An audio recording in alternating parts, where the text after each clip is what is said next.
fait bien à papoter devant le bon café.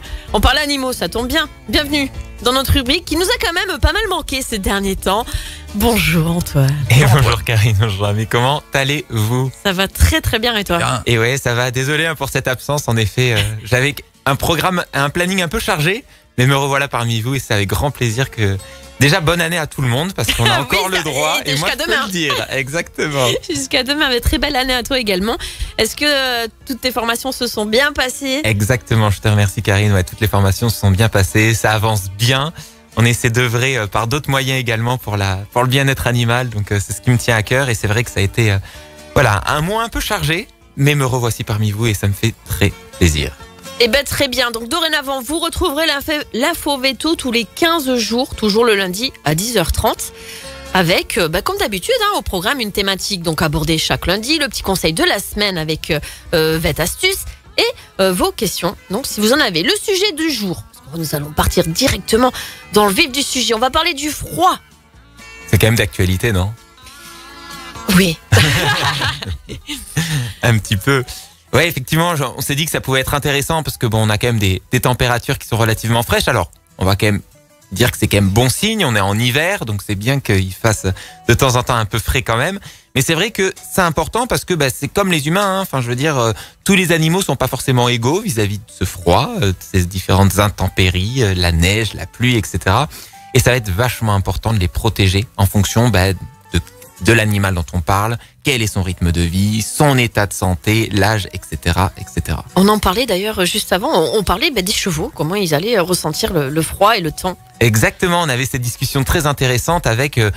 j'ai vu des chevaux qui sont effectivement dans un pré, et ils ont l'air d'avoir un peu froid, ils ont le poil mouillé, c'est des chevaux lourds, est-ce qu'il faut s'inquiéter, est-ce qu'il faut pas s'inquiéter? Donc ce que je conseillais, c'est effectivement de se dire que, attention, les chevaux, c'est quand même des animaux qui supportent beaucoup mieux le froid, d'accord? Donc bien entendu. On dirait pas, mais... On dirait pas, non. Et puis c'est vrai qu'on se projette tout de suite, mais c'est vrai que c'est des animaux, surtout les chevaux lourds, qui peuvent franchement vivre très à l'aise autour de 5-7 degrés sans aucun problème. C'est un peu une température idéale pour eux. Donc après, il y a cette notion de vent, il y a cette notion de pluie, il y a cette notion de neige. Donc l'idéal, c'est qu'ils aient quand même un abri.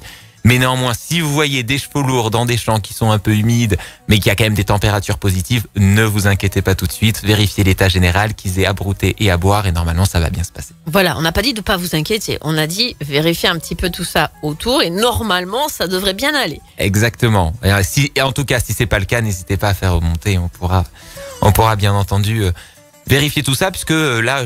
Je sais que je travaille pas mal avec la Fondation 30 millions d'amis, et sur ce type de cas, quand il y a vraiment des actes de maltraitance en tant que tel, là c'en est pas un, mais en tout cas je sais qu'ils sont relativement actifs, ils peuvent aider, donc n'hésitez pas quand vous êtes témoin de ce genre de choses, œuvrons tous ensemble pour le bien-être animal. Exactement. Alors on pourrait penser, on va revenir à nos petits animaux à quatre pattes, on va parler je pense notamment du chien et du chat, n'est-ce pas? Que c'est vrai, moi je prends l'exemple, mon chat il est toujours blotti sous les couvertures, bien au chaud comme ça, ils sont comme nous ou pas? Bah ouais, un petit peu quand même. Hein. On va pas se mentir. C'est vrai que quand il fait froid, notre but à nous, c'est quoi? C'est trouver une source de chaleur, le chauffage, la cheminée, ce qu'on veut. Eux, c'est quand même un peu la même chose. Donc c'est vrai que, attention, c'est important que ça soit les chiens comme les chats qui puissent avoir une source de chaleur on va dire auprès de laquelle se blottir. Alors, il est pas rare, je vois l'exemple de mes parents, ils ont 2 chats. D'habitude, ils sont dehors. La journée, quand il fait froid, pour les trouver, il faut lever la couette. Donc c'est-à-dire qu'ils sont dans le lit. Je dis pas que c'est une bonne pratique, attention. Ça tient chaud. Mais voilà. Mais en effet, ils ont besoin de ça, notamment pour réguler la température corporelle. Et donc c'est vrai que pour les chiens, on estime qu'en dessous de 7-8 degrés de température, ils vont commencer à pouvoir avoir froid. C'est-à-dire quoi? C'est-à-dire que leur métabolisme va devoir utiliser beaucoup plus d'énergie pour rester à une température corporelle constante. Vous le savez, c'est un peu plus que nous. Ils sont autour des 38-5 de température. Et donc, c'est vrai qu'à partir de cette température-là, il faut faire en sorte que les animaux puissent, on va dire, rentrer à l'intérieur, et notamment les chats qui ont tendance à évoluer dehors, qui puissent avoir un accès à l'intérieur. C'est important. Très bien. Est-ce que tous les animaux sont sensibles de la même manière? Alors, il y a quand même des races plus résistantes que d'autres. On pense à quoi en chien? Karine, quand on pense aux chiens qui vivent dans le froid et qui aiment le froid, Oh bah les gros chiens, les huskies, si tu me dis qu'ils aiment pas le froid, moi je te croirais pas. Exactement, voire même moi ça me fait de la peine quand je les vois sous 30 ou 35 de température, ils sont pas faits pour ça. Non du tout, c'est l'extrême. C'est horrible. Donc en effet, il y a certaines races. Malamute, husky, tout ça. Exactement, ça c'est des races qui adorent le froid, qui évoluent dans le bien froid. sûr. Alors attention, c'est quand même, ça reste des chiens, donc on verra tout à l'heure, mais il y a quand même des précautions à prendre également pour ces races-là.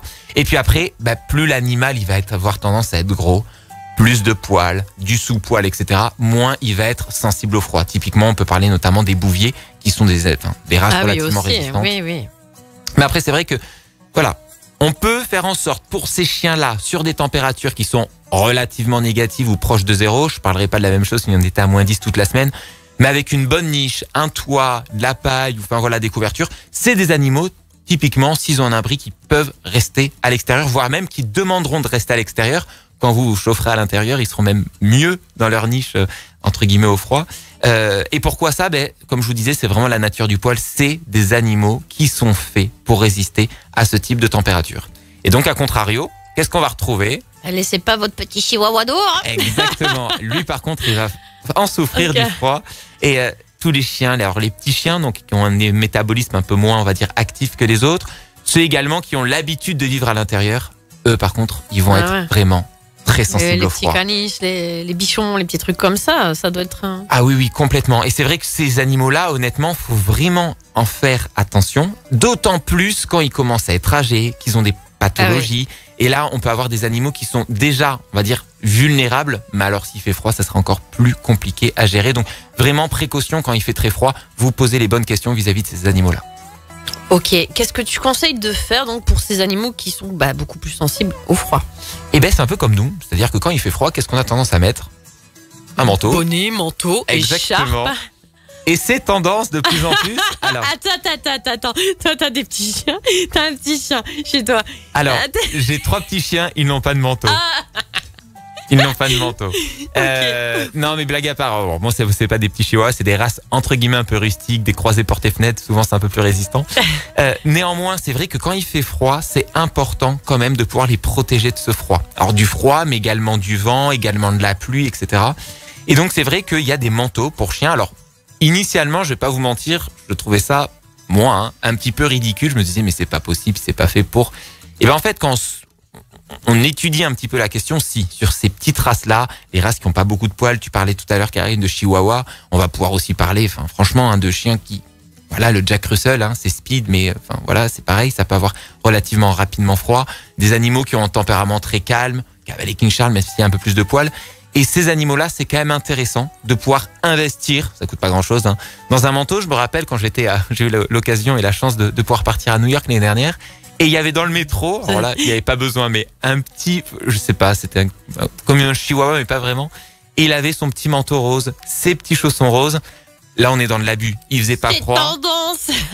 Ouais, ça devait être tendance. Mais néanmoins, il peut y avoir des problématiques parce que comme ils ont trop chaud après, ils peuvent transpirer. Et là, c'est un effet même négatif. Donc, n'hésitez pas à vous...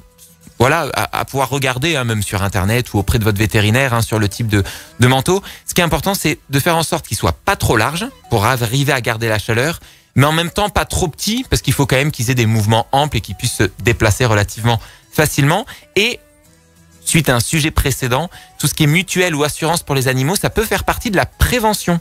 Donc n'hésitez pas, ça peut être financé ou en partiel ou en totalité. Donc n'hésitez pas à vous renseigner si vous avez une mutuelle ou...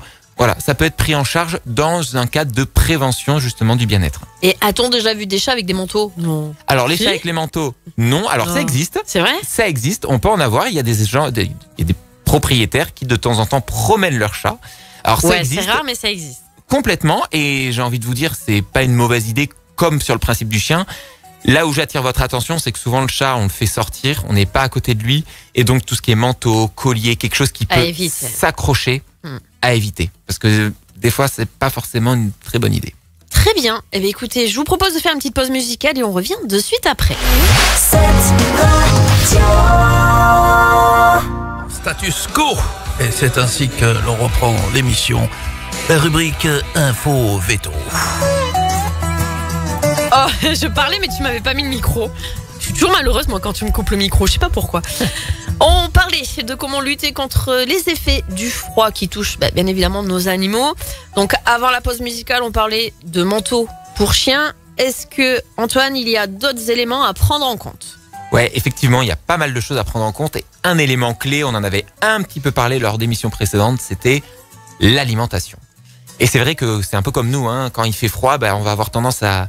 L'organisme va essayer de lutter au maximum pour maintenir la température corporelle. Et pour lutter, qu'est-ce qu'il fait ? Il va brûler des calories de façon, on va dire, un peu plus élevée que lorsqu'on est dans une température qui est relativement, on va dire, normotherme, donc classique. Et donc, l'animal, il va de temps en temps dépenser un peu plus d'énergie qu'il ne dépenserait, on va dire, lorsqu'il ne faisait pas froid. Et donc, c'est pour ça qu'il va falloir faire attention à la ration alimentaire. Alors, comment on fait attention à la ration alimentaire ? Ce qu'il faut avoir en tête déjà, c'est que c'est bien de pouvoir suivre, même l'année en règle générale, le poids de l'animal. D'accord ? Parce que c'est vrai qu'on ne se rend pas forcément compte, ils peuvent maigrir et puis surtout sur des animaux âgés, ça peut couver certaines pathologies, notamment des maladies chroniques. Donc, je sais pas, toi, Karine, si tu fais ça, tu essaies de suivre de temps en temps le poids de tes chiens ou... Absolument. Ah voilà. Non, alors... par expérience et par habitude. Moi, j'ai des gros chiens et effectivement, l'hiver, j'augmente toujours un petit peu plus la ration. Ah toi, tu le fais inconsciemment, c'est encore plus la classe. Mais dis donc, je voulais être vétérinaire, moi. Hein. Je vois ça. Écoute, tu peux encore passer le concours, il n'y a pas de limite d'âge, Karine. Oui, mais pas chirurgien, je suis désolée. J'ai abdiqué à ce moment-là. Mais si je faisais une reconversion, ça serait éducateur comportementaliste, effectivement. Ah ouais, t'aurais dû travailler aussi. Ouais. Mais oui, parce que je pense que c'est un peu comme les humains aussi. Nous, l'hiver, on mange plus aussi. Hein. Ouais, exactement. Et en fait, c'est vrai que c'est important de pouvoir augmenter la ration. Alors généralement sur des animaux qui ont tendance à quand même beaucoup sortir, à faire un peu de sport, etc. On estime d'augmenter la ration de 10 à 20%. Alors encore une fois, en surveillant le poids, d'accord ? Parce que c'est toujours pareil, on a tendance à se dire il fait un peu froid, on va donner un peu plus à mon animal, mais finalement ils ont tendance plus à prendre du poids pendant l'hiver qu'autre chose. Après, physiquement ça se voit, tu vois le bidou quand même. Ouais, exactement. Eh bien, alors toi t'as peut-être ce regard un peu critique de le voir. Je te promets qu'il y a certains propriétaires en consultation, on leur dit mais depuis un an il a quand même pris 2 kilos votre chien. Oh non. J'ai eu dans le passé un beagle. Oui. Mais ce chien, ce chien, il avait toujours faim. Et plusieurs fois, malheureusement, je l'ai retrouvé carrément dans le sachet de croquettes, mais avec un bide prêt à exploser. Et c'est vrai qu'il a souffert un peu d'embonpoint, ce chien. Et ouais, exactement. Bon, là, tu l'as vite vu. Du coup, tu avais des indices qui te... Non, mais en tout cas, voilà, un conseil, ce qui peut être, c'est vraiment contrôler son poids en fonction de son rythme de vie. C'est-à-dire que si vous avez un animal qui a tendance à sortir, on va dire autant qu'à l'habitude, mais sur des températures où il fait relativement frais, vous pouvez en effet voir pour augmenter un petit peu la ration alimentaire, 10% environ jusqu'à 20%, mais pas beaucoup plus.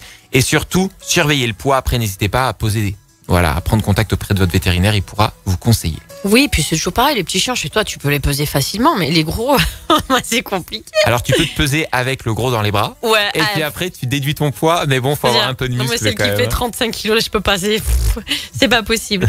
Allez, on parle de froid et on sait que durant l'hiver, il a tendance normalement à pleuvoir et on l'a vu il y a quelques jours, à neiger également. Est-ce que, du coup, l'animal, il a encore plus froid en balade ou pas ? Ouais, exactement. Il va pouvoir avoir un ressenti, en tout cas, de la chaleur. En tout cas, ici, du froid encore plus intense. Pourquoi ? Parce que souvent, quand il pleut, ça mouille le poil, donc ça mouille la peau. Et puis, souvent, il y a quand même un petit peu de vent qui se mêle à ça. Et donc, on peut avoir une température ressentie par l'animal qui est plus basse que la température initialement prévue. Donc, c'est pour ça que quand il pleut ou il neige, c'est important de pouvoir faire en sorte de sécher au maximum votre animal à la maison. Donc il y a déjà ce système manteau, on en a parlé tout à l'heure. Mais par contre, quand vous rentrerez avec votre animal, alors on parle plus du chien, mais ça va être la même chose pour le chat ou j'en sais rien. Ouais, le chat, faut le sécher aussi alors. C'est le mieux. Alors c'est encore une fois, je veux dire, si vous le faites pas, il y aura peut-être pas d'incidence. Néanmoins, c'est bien de le faire. Pourquoi ? Parce que on a tendance à se dire il a le poil sec, mais le sous-poil a tendance à être quand même humide.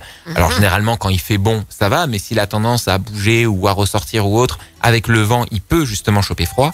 Et puis alors, en plus de ça, c'est relativement facile parce que votre animal, peut-être que la première fois, il va pas être très très coopératif, mais les fois d'après, quand il verra qu'on prend soin de lui, qu'il a moins froid et qu'il est quand même mieux, il va quand même vous faire la fête. Donc n'hésitez pas à prendre une serviette, quelque chose de très simple, sèche. Vous le séchez bien comme il faut. Alors quand je dis bien comme il faut, c'est sur les différentes parties du corps.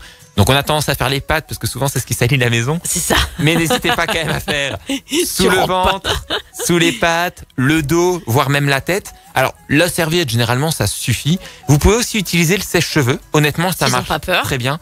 Ah ouais, S'ils efficace. n'ont pas peur, notamment du bruit ou de l'air qui est pulsé. Et surtout, 2, faire attention quand vous utilisez le sèche-cheveux. Donc, souvent, vous pouvez régler la température. Vous pouvez le mettre chaud, mais à distance de l'animal et on le laisse pas sur une zone trop longtemps. On essaie vraiment de parcourir le corps de l'animal pour pas le brûler.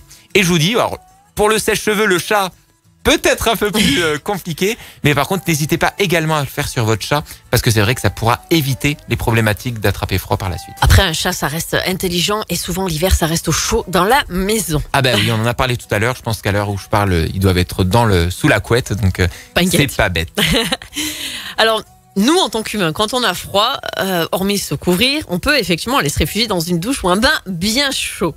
Est-ce qu'on peut faire pareil avec les animaux? Ça sent le vécu, Karine, ça sent le vécu. Et tu as bien raison, je te comprends entièrement. Ouais, alors c'est totalement possible. On peut effectivement, quand vous avez, je sais pas, vous êtes parti en promenade et malheureusement, il y a eu une intempérie, une averse, c'était pas prévu. Et vous revenez complètement mouillé. Alors bon, peut-être que vous allez aller sous la douche, mais on peut faire la même chose pour l'animal. Alors par contre, attention, il faut faire attention à ce que ça soit vraiment quelque chose qui va aider l'animal dans sa régulation corporelle, plutôt que quelque chose qui va, on va dire, accentuer son ressenti de froid. Je m'explique. C'est-à-dire que quand vous allez lui donner un bain ou une douche, ce qu'il va falloir faire, c'est utiliser une température, mais pas trop chaude dans un premier temps, pour pas qu'il y ait un écart thermique trop important. Donc le but, c'est que ça soit une température tiède, quelque chose de relativement classique. Et par contre, ensuite, vous allez devoir bien le sécher. Donc les étapes primordiales, c'est quoi? C'est on vérifie la température de l'eau. Donc température tiède, pas trop chaude, bon pas froide, hein, c'est pas le but, mais pas trop chaude non plus, hein, faut pas non plus qu'il y ait un écart trop important. Ensuite, n'hésitez pas, si vous le douchez, on en profite pour le nettoyer, donc c'est bien de temps en temps de faire prendre un bain à un chien. Alors encore une fois, hein, la fréquence, pas trop souvent. Ah oui. Ouais. Ça abîme le poil aussi, non? Ouais, ça abîme le poil et puis c'est vraiment des animaux qui, si tout va bien, il y a ce qu'on appelle une séborrhée, hein, c'est-à-dire un film gras qui se met sur la peau et qui est, on va dire, qui gère la régulation justement à ce niveau-là. Donc ne pas retirer trop souvent par des shampoings cette pellicule-là qui aide justement au bon maintien de la barrière cutanée. Mais là, vous pouvez en profiter avec un shampoing adapté pour les animaux. S'il vous plaît, n'utilisez pas votre shampoing à vous. Le pH de la peau de l'animal n'est pas le même que le vôtre. Et puis après, on reste bien. Donc quand je dis bien rincer, c'est à l'eau claire, d'accord? C'est vachement important, de façon à éliminer tout le shampoing qui aura pu être déposé. Et puis après, on revient sur ces notions de bien sécher, et ça, on en a parlé tout à l'heure. Très bien. Alors, c'est vrai que l'été, quand il fait super chaud, on a tendance à pas promener les chiens sur les heures de chaleur, les pics de chaleur les plus importants. Pourquoi? Parce qu'ils peuvent se brûler les petits coussinets. Complètement. Mais à l'inverse, quand il fait froid, est-ce que c'est pareil ou pas? Eh ben, d'après toi. Ben oui, je pense que oui, parce que là, ça va brûler différemment, mais ça va brûler. Exactement, tout à fait. C'est important d'avoir ça en tête, hein. Les coussinets, même si quand vous appuyez dessus, c'est plus dur, ça reste du tissu vivant. Donc ça veut pas dire, c'est pas de la coiffe. Il y a un peu de corne, mais en tout cas, ça peut être abîmé. On a parlé tout à l'heure, Karine, comme tu disais, quand vous promenez vos animaux l'été, quand le goudron il est très chaud, voire ils fond, ça va pouvoir être brûlé. Et là, à l'inverse, le froid va pouvoir attaquer les coussinets en formant notamment des crevasses, des gerçures. Franchement, faire des engelures vraiment au niveau des coussinets en tant que tels. Donc, en effet, gardez en tête qu'ils peuvent s'abîmer par le froid. Donc, à la fin de la balade, ce que je vous conseille, quand vraiment il fait froid, c'est-à-dire que vous avez un animal qui a évolué dans la neige, ou vous avez un animal qui, a marché sur des plaques de verglas, sinon, c'est pas forcément la peine, d'inspecter les coussinets. Donc vous allez vraiment regarder qu'il n'y ait pas, des morceaux de glace ou un peu de neige qui est resté entre les coussinets. Et puis vous pouvez passer également les pattes à l'eau tiède. D'accord. À l'eau tiède, j'insiste. De façon à ce qu'il n'y ait pas un contraste de température trop important. Et puis on en parlait tout à l'heure avec ce fameux croisé chihuahua très tendance à New York. Les petites chaussures. Exactement, des petites chaussures qui existent, un peu comme on en parlait sur une autre rubrique pour l'été. On peut protéger la surface justement plantaire des animaux, donc notamment les coussinets, grâce à des chaussures / chaussons. Vous verrez. C'est quoi des chaussons? Ouais, c'est comme ça qu'on appelle. Chaussons. Ouais, voilà, exactement, c'est des petits chaussons. Donc encore une fois, hein, si vous êtes habitué à promener pas très très loin, qu'il n'y a pas beaucoup de neige, voire il n'y a pas besoin, hein, les coussinets pourront très bien faire l'affaire, mais en tout cas, notamment sur des chiens nordiques qui font des courses de traîneau, il y a des baumes spécifiques qu'on applique pour renforcer les coussinets, notamment après l'effort. Et c'est des animaux qui peuvent évoluer avec des chaussons de façon à essayer d'aider à moins traumatiser justement ces coussinets-là. Et donc, on en parlait tout à l'heure, si jamais vous observez votre animal, chien ou chat, qui a une plaie sur le coussinet, liée au froid ou pas, n'hésitez pas à en parler à votre vétérinaire pour la simple et bonne raison que, ça peut quand même s'infecter. Ah oui, donc, voilà, c'est important de faire le nécessaire. Et puis 2, ce qui est bien, c'est de pouvoir aussi appliquer des baumes réparateurs de façon à renouveler la peau du coussinet, de façon à ce que votre animal ne souffre pas. Impeccable. 10h55, est-ce qu'il y a d'autres conseils à apporter pour passer un hiver serein avec nos petits compagnons? Exactement, il y en a plein d'autres. Alors, on vous en a fait une sélection parce qu'on sait très bien que voilà, si on vous en donne trop, c'est compliqué de tout retenir. Donc, un point un peu plus vétérinaire sur ce cas-là, c'est vos animaux peuvent tomber malades. On en parlait à la pause musicale avec Karine. C'est vrai que le froid, c'est comme nous. Hein. Quand il fait froid, qu'est-ce qu'on peut choper? Ah oui. La rhume. Une rhinopharyngite, la grippe. Exactement. Ça peut descendre sur les bronches, etc., s'infecter, etc., etc. Alors, comment on les appelle? Des noms de maladies ou pas du tout? C'est juste un rhume? Alors, généralement, on parle de pathologie pulmonaire, de pathologie respiratoire, de bronchopneumonie. Si quand même. Ah oui, si on a des images au niveau des radios pulmonaires. Donc, ils peuvent tomber malades, d'accord? Le froid, l'humidité, le vent, etc., etc. Donc, ne pas hésiter à prendre contact avec votre vétérinaire.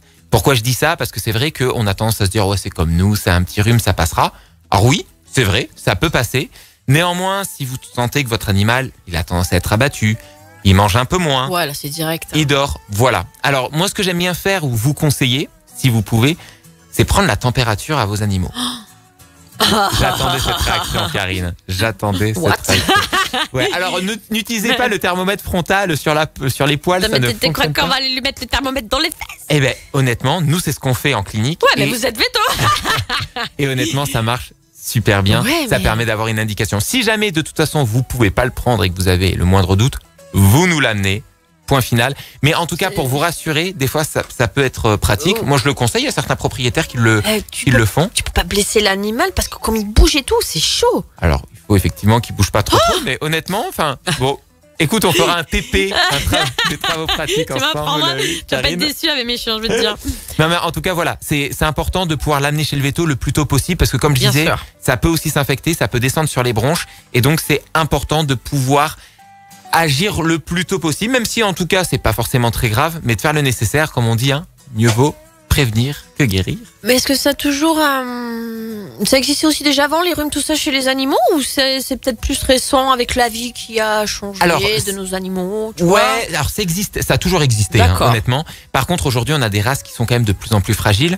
Je vais penser par exemple au bulldog français, bizarrement, pour tout ce qui est pathologie respiratoire. Et donc c'est vrai que c'est des animaux qui sont un peu plus sensibles à ça. Donc ça, c'est le premier point. Ensuite, l'hiver, et juste avant le top horaire, attention aussi aux intoxications par l'antigel de voiture. Là, vous allez me dire, mais pourquoi il nous parle de ça? Parce que tous les ans, on a ce type d'intoxication. Donc vous savez, le produit, l'antigel, pour éviter, qu'on met justement quand on fait justement la révision, etc. On peut en avoir dans notre garage, et en fait, c'est un goût qui est très, très, très sucré, et qui attire à la fois les chiens et les chats. Donc oui, à mettre hors de portée. Quand vous avez ça, vous le fermez bien. C'est un peu comme les enfants. Voilà, c'est ça. On le met en hauteur ou autre. Mais je vous promets, ça, on en a tous les ans, ce type d'intoxication. Donc faites gaffe à ça, un conseil. Et puis, autre conseil également, vous savez, on peut utiliser du sel pour déneiger certaines surfaces, notamment la mairie, ou enfin voilà. Et non plus. Non plus. Non plus, parce que, encore une fois, c'est... Alors là, il va pas être attiré par ça, mais souvent, quand c'est lié à de la neige ou autre, c'est quand même rigolo, on va bouffer de la neige, etc. Et là, on peut avoir des troubles digestifs liés à ça. Ouais. Et donc du coup, c'est vrai qu'il faut vraiment faire attention quand vous voyez, ou la commune qui va avoir tendance à déneiger certaines parties ou autres, à mettre du sel. Essayez de laisser votre animal un peu à l'écart de ça, de façon à ce qu'il aille pas en ingurgiter trop. Alors encore une fois, c'est une question de dose, mais on peut, et on en a aussi, avoir des problématiques digestives. Des fois, c'est uniquement, quelque chose de pas trop grave, une simple diarrhée qui va passer rapidement. Mais des fois, ça peut être un peu plus grave. Donc, le moindre doute, allez consulter votre vétérinaire.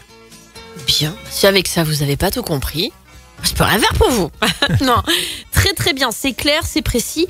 Merci beaucoup Antoine. On va faire le top horaire et puis on va se retrouver juste après pour les petites questions. Avec plaisir.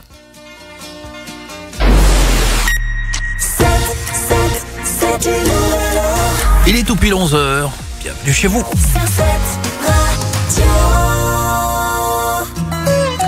Alors tu vois, rien à voir avec le froid, mais j'étais également en train de me dire que quand tu balades tes chiens sur la route, des fois l'été, vous savez, ils mettent Ouais, comme des pesticides ou en tout cas. Voilà, c'est hyper dangereux ces trucs-là. Pareil. Alors, il y a 2 types de produits, donc il faudrait vraiment se renseigner. Alors, normalement, de plus en plus, il y a des produits justement qui sont inoffensifs pour les animaux. Oui. Normalement, c'est les recommandations qu'on a au niveau des communes d'utiliser ça sur tout ce qui est passage qui peut être emprunté justement par des animaux. Néanmoins, c'est vrai que psychologiquement, on n'est jamais très très à l'aise. Moi, j'ai tendance à les tenir un peu écartés de ça. Oui, mais imagine, voilà, ton chien s'échappe parce que ça peut arriver. C'est pas parce qu'on aura laissé le portail ouvert, ça peut arriver.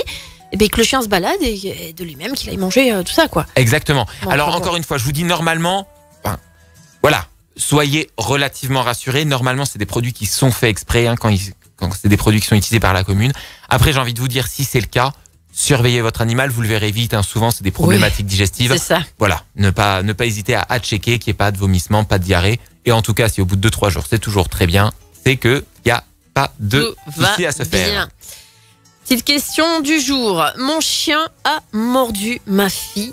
Comment réagir ? Alors là, vous allez me dire, mais pourquoi on pose cette question ? Eh bien pourquoi ? Parce que c'est un cas que j'ai dû gérer il y a à peine 2 jours. Accident banal, j'imagine ? Alors, j'espère que pas souvent, mais en tout cas, qui arrive. Je vais pas vous mentir. Allez, situation. Donc là, clairement, de toute façon, la première des recommandations, c'est vraiment d'aller voir votre vétérinaire et notamment un vétérinaire comportementaliste. Donc peut-être Karine dans le futur. Ah oui, moi oui, pas mes chiens. Ah non, toi, comme tu disais que tu voulais, effectivement, c'est un rêve. Pourquoi ? Parce que c'est vrai que généralement, il y a autre chose derrière. En tout cas, déjà quand un animal mord, que ce soit votre fille, quelqu'un d'autre, etc., il faut l'amener chez le vétérinaire parce qu'il y a une procédure réglementaire à faire. Ça s'appelle la procédure chien mordeur, où ça consiste du coup en plusieurs visites chez le vétérinaire pour s'assurer que l'animal va bien et surtout ne présente pas de symptômes de rage. D'accord ? Donc ça, c'est réglementairement parlant, c'est obligatoire. Si on passe, entre guillemets, outre, c'est-à-dire qu'on s'intéresse plutôt à l'autre aspect, quand vous avez un animal qui va avoir tendance à mordre, donc là, typiquement dans le cadre, il y avait des vêtements, donc la fille n'a pas eu trop mal. Néanmoins, c'est intolérable. C'est-à-dire que même si... On laisse pas faire. On laisse pas faire. Même si on était au moment du repas, qu'on a touché la gamelle, on ne laisse pas faire. Bien sûr, mais alors... Pour comprendre un peu mieux la situation, si tu peux nous expliquer dans quel cadre ça a eu lieu du coup ? Eh bien très simple, le soir, après manger, 2 heures après, sur le canapé, l'animal couché au coin du feu, la fille à côté, elle est allée faire un câlin à l'animal n'a pas aimé, s'est retourné et lui a, entre guillemets, croqué le bras. Ah ouais, pas cool. Et en fait, en creusant, c'était déjà plus ou moins, pas arrivé, mais en tout cas, l'animal qui avait tendance à avoir des réactions un peu bizarres à cet endroit-là, de la maison uniquement, quand on s'approchait à retrousser un peu les babines. Et en fait, il n'y avait pas grand-chose qui avait été fait. Et je pense que l'animal, vu que la fille, en fait, elle avait une relation très proche de l'animal, ils étaient au même niveau hiérarchique. Donc, il a pas mis comme s'il y avait un fossé entre la place de l'animal et la place de cette jeune fille. Et donc, en fait, l'animal va, comme dans une meute, avoir tendance à pouvoir aussi exercer de la dominance sur ses pairs. Et là, en fait, je pense qu'il y avait déjà eu des signaux qui n'ont pas été traités correctement. Et là, il y a eu un faux pas. Donc là, quand c'est comme ça, clairement, c'est non. C'est on punit. Donc quand je dis on punit, c'est vraiment on met l'animal à l'écart dans une pièce, pourquoi pas sombre, pendant 5-10 minutes. Pour remettre à sa place de chien, surtout. De suite, c'est intolérable, quelque chose comme ça. Et après, on peut aller voir effectivement un vétérinaire comportementaliste. Et alors, question, est-ce que l'animal est arrivé avant l'enfant ? Après l'enfant. Dans ce cadre-là. Oui, mais je pense qu'il a testé, il n'y a rien eu, ou c'était rigolo, voilà, et puis au bout d'un moment, il peut arriver ça. Donc vraiment, là, c'est un message plutôt de sensibilisation. Oui, de faire attention. Voilà, dès que vous avez un animal, et toute race, je vise aucune race, mais qui a tendance à avoir ce comportement vis-à-vis d'un membre de la famille, à retrousser un peu les babines, à grogner une fois, ça c'est intolérable. Ça, on ne pardonne pas, ça c'est on hausse la voix, on hausse le ton, on prend l'animal et on va... Il n'y a rien de pire pour un animal que d'être enfermé 5-10 minutes dans le noir, pas beaucoup plus, parce qu'il a aucun contact avec vous et ça, il va comprendre que c'est horrible. Et ça, il faut vraiment le punir. Et si ça a tendance à se renouveler, Là, c'est visite chez le vétérinaire pour essayer de comprendre et essayer de mettre en place avec vous des mesures adaptées à votre contexte. Ok, donc faire bien attention à ça. On pourra en reparler, ça oui, ça fait partie des fois après des problèmes de comportement, de hiérarchie. Et il y a toute une attitude également à adopter en fonction de l'éducation du chien. Ah ben complètement. Et là, on reparlait d'éducation, et ça, on en parlait justement au mois de novembre ou décembre, où là, la période, on va dire naissance, allez, 2 mois jusqu'à 6-8 mois, elle est clé. Ouais. Elle est clé. Ça, cette période, si on la loupe, je dis pas que c'est irréversible, mais ça risque d'être beaucoup plus compliqué. Bien. Deuxième et dernière question. Mon chat a une perte de poils à l'endroit du vaccin. Que faire ? Et ouais, ça, on l'a de temps en temps. Et là, encore une fois, hein, c'est une question que j'ai eue il y a 2 semaines. Et donc, oh là là, une catastrophe, il y a une perte de poils. C'est vraiment où le veto a fait le vaccin? Est-ce que le veto a mal fait le vaccin? Alors non, le veto n'aura pas mal fait le vaccin. Ne vous inquiétez pas. Non, mais par contre, ça peut arriver. Pourquoi? Parce que on applique un geste, on va dire traumatique. Alors, je mets entre guillemets, mais on va avec une aiguille passer sous la peau pour injecter le vaccin. Donc, la barrière cutanée peut être un petit peu déréglée. C'est comme quand on fait des vaccins, nous, en humaine. C'est exactement la même chose. Et donc, on peut, sur certains animaux, pourquoi, comment, avoir ce type de réaction, donc des réactions cutanées locales. Alors, souvent, c'est une petite perte de poils, une petite zone qu'on appelle érythémateuse, donc rouge. Ça peut être aussi des animaux qui ont tendance, pendant quelques heures ou quelques jours, à se gratter.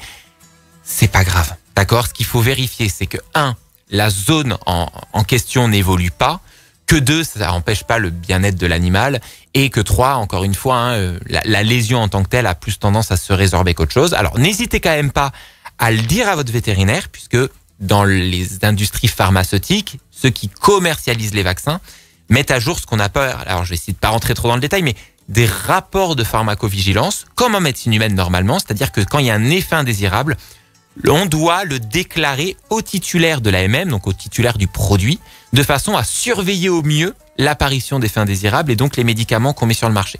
Et donc, quand vous avez ce genre de choses, n'hésitez pas à tenir au courant votre vétérinaire qui, 1, pourra vous dire la solution à adopter, parce que des fois, on peut mettre une petite crème ou autre si vraiment et ça gratte très fortement sur quelques jours, mais surtout pourra déclarer ce cas en pharmacovigilance, encore une fois, pour aider à la bonne sécurité des produits sur le terrain. Très bien. Merci beaucoup, Antoine. Avec grand plaisir. Merci et à tous on te retrouve donc dans 15 jours. Notez bien le rendez-vous tous les lundis, tous les 15 jours à 10h30 sur cette radio. Super, merci. Bonne journée, bonne semaine. À très vite. Il y avait une question de Maurice. Oui. Il vient d'appeler, il a dit qu'il a été En vacciné. poisson. Non. Et il a perdu tous ses cheveux. Qu'est-ce qu'on peut lui dire maintenant? Chauffe qui peut. La casquette, Maurice. Bon signe. C'est pas le vaccin, c'est l'âge. Cette radio.